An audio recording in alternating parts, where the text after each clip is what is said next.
बहुत सारे टेक अवेज हैं, बट ये 3 से 4 टेक अवेज बहुत अहम होंगे in terms of the future earnings trajectory. जी, संजीव भसीन जी हमारे साथ जुड़े हुए हैं। संजीव जी, बहुत बहुत स्वागत है। और आपने एक ज़बरदस्त स्पीच सुनी और बहुत सारे बड़े प्लान्स रखे गए जो रिलायंस की न्यू रिलायंस जिसको खुद कह रहे हैं वो, उसमें तमाम इनिशिएटिव्स किए गए। आपने क्या पिक किया इसमें से? सबसे बढ़िया ऐलान आपको कौन सा लगा?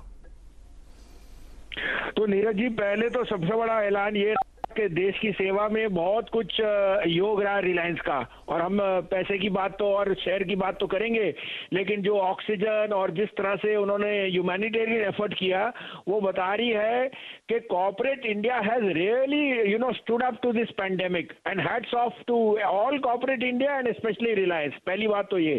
दूसरी बात देखिए, green energy is a very very big alternative. उसके ऊपर मैं इतना स्पेशलिस्ट नहीं हूं तो मैं टिप्पणी इतनी नहीं कर सकता, बट नीरज जी, रिलायंस जैसी कंपनी 1 लाख करोड़ का आपको कैपेक्स बताती रहती है, which is very bullish for India incorporated. इसका मतलब जिस तरह से जॉब्स और क्रिएशन होगी and the underlying asset, it is not shale gas और EVs, where everyone is talking about, he is talking of green energy which is a global cycle and India centric.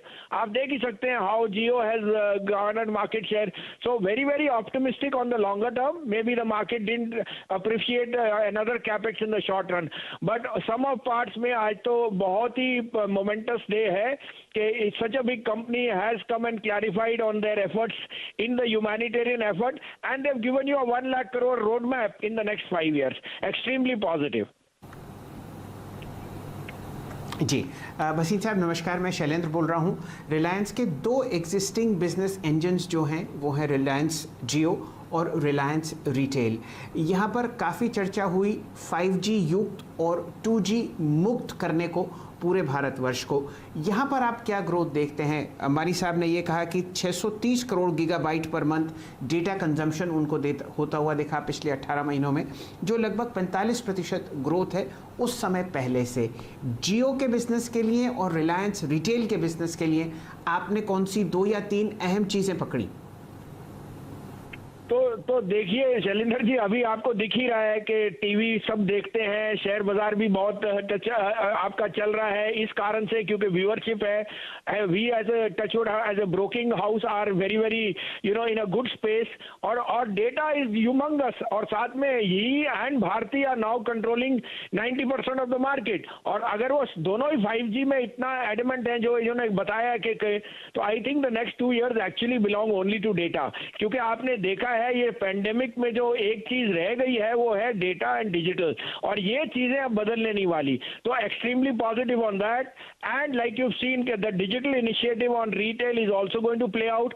आज आप pan India कहीं भी mall चले जाओ, कहीं भी चले जाओ, तो Reliance retail stands out there. तो very very well diversified, as we know energy no longer is a play. तो इन्होंने जो जो बिजनेसेस अपने डाइवर्सिफाई करें और आगे का भी रोड मैप दे दिया। It sounds and it seems very very very very lucrative for a new investor to look at this stock with a 5-year horizon. जी मयूरेश जी, एक चीज इसमें बड़ी इंटरेस्टिंग है, जो 5G का ऐलान है और जो ग्रीन एनर्जी का ऐलान है। दरअसल पूरा खेल ये टेक्नोलॉजी का है और इसमें एक कन्वर्जेंस होता हुआ दिखाई देता है, क्योंकि जो भी नए डेवलपमेंट्स हो रहे हैं वो टेक्नोलॉजी कन्वर्जेंस के हैं। तो